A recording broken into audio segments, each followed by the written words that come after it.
Welcome back to my Ultimate Decades Challenge. The year is 1338, and a lot has changed since we last checked in on the Rosenfelds.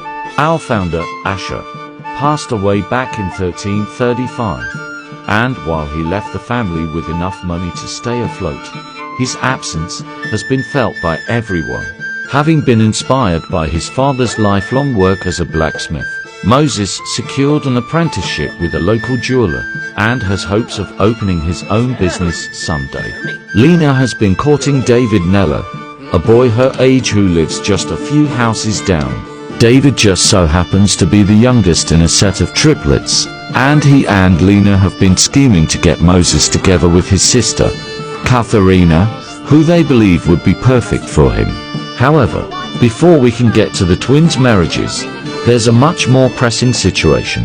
Marguerite has recently discovered that she's pregnant, as she's not yet married. This is a big problem. The baby's father is Tam Hirsch, a manual laborer whom Marguerite has been secretly courting, while he's sworn to marry her as soon as possible. Judith is still less than pleased with the situation. Asher left their daughters with enough in dowries to marry good men with trades and money. Yet she threw it all away for a common laborer.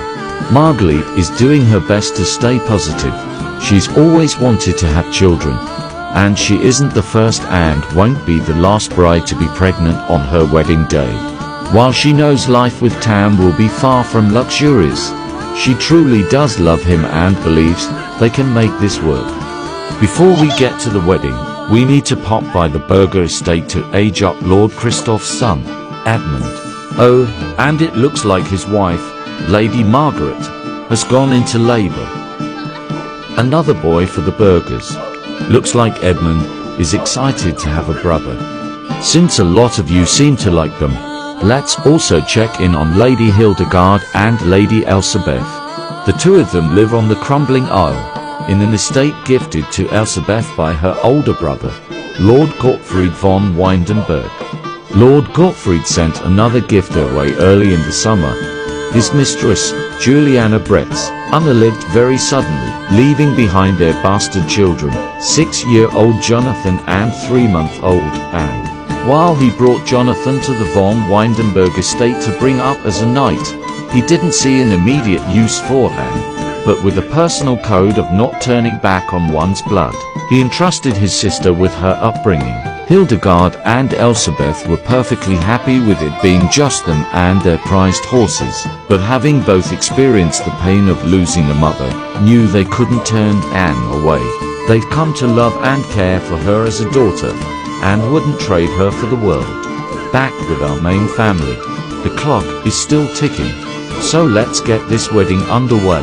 The ceremony was small and quiet.